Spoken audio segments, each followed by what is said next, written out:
విజ్ఞప్తి చేస్తున్నా. జై బీసీ, జై బీసీ. జంతర్ మంతర్ లో గత 25-30 ఏళ్ల నుంచి నేను చూస్తున్న ఈ ప్రాంతంలో ప్రతి ఒక్కరు కూడా బీసీ సంఘాలు రావడం, పొద్దుటి నుంచి సాయంత్రం దాకా ధర్నా చేయడం, మళ్ళా హైదరాబాద్ వెళ్ళిపోవడం. కానీ ఇవాళ చూసినయా ఏం జనంలో స్పీడ్ ఉంది. ఈ స్పీడ్ కారణం ఎవరు తెలుసా? మన రేవంత్ రెడ్డి గారు, అదేవిధంగా జాజుల శ్రీనివాస్, అదేవిధంగా మహేష్ కుమార్ గౌడ్ ఒక మంచి నిర్ణయం తీసుకున్నారు. అదేవిధంగా రాహుల్ గాంధీ గారు కన్యాకుమారి నుంచి కశ్మీర్ నడిచిన తర్వాత అట్టడుగున్న ప్రజలు ఏం చేసుకుంటున్నారు, వాళ్ళ స్థితిగతులు ఏమున్నాయని ఎక్స్రే అన్నాడు. అంతటి we come to the power, will conduct caste wise census according to the population అన్నాడు. రేవంత్ రెడ్డి గారు, ఇలాంటి అవకాశం నీకు రాదా బాబు? నేను నిజం చెప్తున్నా. ఎందుకంటే దేశంలో ఎవరు చేయలే. నరేంద్ర మోడీ 10 ఏళ్ళు ఉన్నాడు. నేను 3 సార్లు కలిసిన, ఒకసారి 42, ఒకసారి 64 ఉన్నాడు. 88 మంది కలిస్తే నేను according to our population why don't you make ever ministry for OBC అన్నా. చేయలే. At least you can make it caste wise census, అది కూడా చేయలే. కానీ మా రాహుల్ గాంధీకి ఎలాంటి ఆలోచన వచ్చింది? ఆ కుటుంబంలో ఉన్నదిరా బాబు, జెనెటిక్స్ ఆ కుటుంబంలో ఉన్నది. ఇందిరాగాంధీ మనమడుగా ఈ దేశంలో దున్నే వాడికే భూమి అని భూ సంస్కరణ అమలు చేసి బ్యాంకు నేషనల్ చేసి ఇవన్నీ చేసింది. కాబట్టి ఆ కుటుంబంలో రక్తంలో ఉన్నది.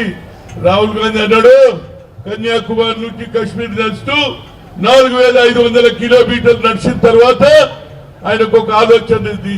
అదే ఆలోచనను ఈ భారతదేశంలో ఎంతో మంది ముఖ్యమంత్రులు ఉన్నారా బాబు, ఎవరికి రాసే నీకే వచ్చింది ఈ ఐడియా. వా,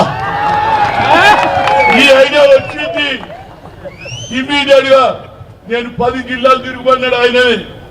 ఏది ఉమ్మడి రాష్ట్రం 10 జిల్లాలు తిరిగినా కామారెడ్డిలో బహిరంగ సభ పెట్టి నువ్వు బీసీ డిక్లరేషన్ సిద్ధరామయ్యను పిలిచిండు.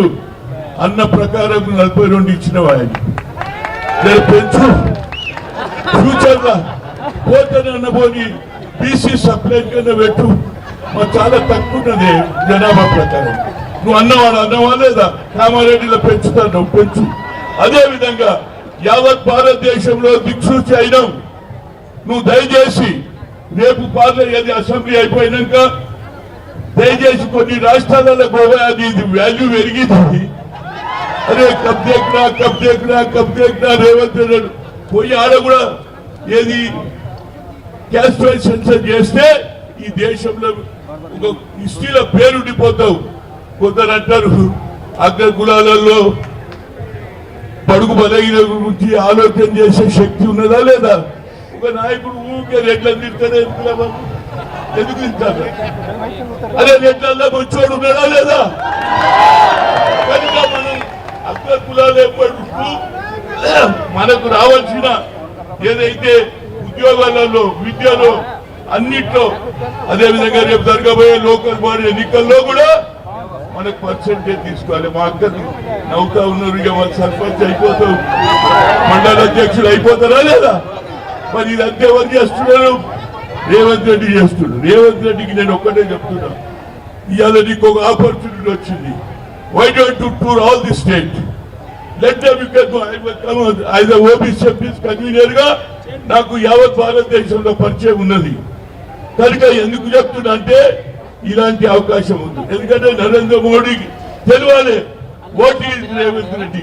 అదే why is going to other state, is popular అంటే అందరు కూడా నీకు మద్దతు ఇస్తారు. దానివల్ల రేపు జరగబోయే పార్లమెంటులో రాహుల్ గాంధీ గారు ఏదైతే బిల్లు పెడతారో ఆ బిల్లుకు మద్దతు 9th షెడ్యూల్ నుంచి తీసేస్తే మనకందరికీ లాభమైంది. ఈ దేశంలో ఎవరు చేయని పని నువ్వు చేసినావు కనుక ఇది కొనసాగించు. నేను ఇంకెక్కువ చెప్పకుండా ఇంతమంది రావడం ఎందుకు తెలుసా? ప్రతి బీసీ సంఘాలు ప్రతి సంవత్సరం అసెంబ్లీ పార్లమెంట్ అప్పుడు వస్తారు, పార్లమెంట్ కానీ ఎన్నో ధర్నాలు చేసి అందరు కలిసి. కానీ మీరు అందరు కలిసి ఉండాలిరా బాబు. మళ్ళా మన దాంట్లో గొర్రెలకు లేకుంటే యాదవ్ ఏది కుటుంబంలో కొట్లాట పెట్టే పరిస్థితి ఏర్పడుతుంది.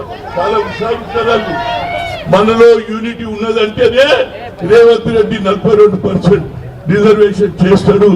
అదే విధంగా మన సంఖ్య ప్రకారంగా బడ్జెట్ కూడా పెంచాలని కోరుతూ మరొకసారి ఇప్పటికే చాలా కాలం అదే నా పాత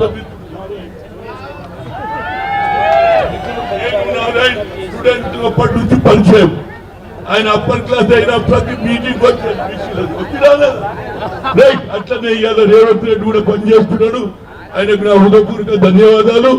జై బీసీ, జై బీసీ, జై భీమ్, జై సంవిధాన్, జై సంవిధాన్. Thank you.